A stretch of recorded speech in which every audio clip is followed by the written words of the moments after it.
Mainly तो spina bifida mainly neural tube defect की वजह से होता है। न्यूरल ट्यूब डेवलप फिटस का डेवलपमेंट के टाइम पे न्यूरल ट्यूब ठीक ठाक डेवलप नहीं हुआ था, उसकी वजह से ये होता है spina bifida. Mainly spinal cord है ओपन हो जाता है, उसका डेवलपमेंट ठीक ठाक नहीं होने की वजह से स्पाइनल कॉर्ड का क्लोजिंग ठीक ठाक नहीं होता है। उसके बाद ये स्पाइना बाइफिटा की टाइप है बहुत, मेनिंगोसिल मेनिंगोमायोसिल, ये पिक्चर दिखाएंगे। ठीक है। Next is the fetoscopy. This is a fiber optic self illuminating instrument used for visualizing the fetus in utero. तो ये फिटोस्कोप एक स्पेसिफिक इंस्ट्रूमेंट है जिससे हम लोग जो इंस्ट्रूमेंट को हम लोग थ्रू यूटरस क्या करते हैं, इंसर्ट करके यूटरस में कोई एबनॉर्मलिटी है नहीं है वो विजुअलाइज कर सकते हैं। It is inserted in the amniotic cavity under local anaesthesia based between 18 to 22 weeks of gestation में। ये जब इंसर्ट करना पड़ेगा तब मेनली क्या करना है, लोकल एनास्थेसिया देना पड़ेगा, और मेनली थ्रू फिटोस्कोप हम लोग यूटरस में कोई एबनॉर्मलिटी है, एमनियोटिक कैविटी में कोई एबनॉर्मलिटी है नहीं है वो हम लोग डायग्नोसिस कर पाएंगे। Mainly 18 to 22 week of gestation में फिटोस्कोपी करना पड़ता है। ठीक है। Next, pre-implantation diagnosis. This is mostly done in the conceptus produced as a result of the in vitro fertilization. Mainly जो conceptus है वो implant होने से पहले in vitro fertilization करके उसमें कोई abnormality है वो हम लोग diagnosis कर पाएंगे। Mainly implantation होने से पहले हम लोग diagnosis कर पाएंगे तो बहुत effective होता है, क्योंकि fertilized oocyte is allowed to develop up to 8 cells blastocyst stage. तो fertilized oocyte को ब्लास्टोसिस स्टेज तक बाहर में क्या करना पड़ता है, डेवलप होने के लिए अलाउ करना पड़ता है।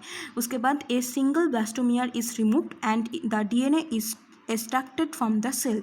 तो ब्लास्टोमियर से एक सिंगल ब्लास्टोसिस से एक सिंगल ब्लास्टोमियर रिमूव करना पड़ेगा, वहाँ से डीएनए कलेक्ट करना पड़ेगा। The DNA is amplified to several copies with the help of polymerase chain reaction and a thorough genetic analysis is made. तो उसके बाद वो डीएनए का कॉपी से एक डीएनए का कॉपी से पॉलीमरेज चेन रिएक्शन करके मल्टीपल डीएनए का कॉपी फॉर्म करना पड़ेगा। If the conceptus is free from any genetic errors it is implanted into the mother. तो वो जो कॉन्सेप्टस है उसमें कोई जेनेटिक डिफेक्ट नहीं है तो हम लोग उसको मदर का जो है वहाँ पे इम्प्लांट करने के लिए अलाउ कर सकेंगे। ठीक है। तो this is the pre implantation prenatal diagnosis. Next is the recombinant DNA technology also help in the prenatal diagnosis of a variety of disorder. तो recombinant DNA technology जो है वो prenatal diagnosis के लिए यूज़ होता है। बहुत सारा prenatal diagnosis से through the use of recombinant DNA technology हम लोग बहुत सारा disorder को detect कर सकते हैं। Variety of DNA probes are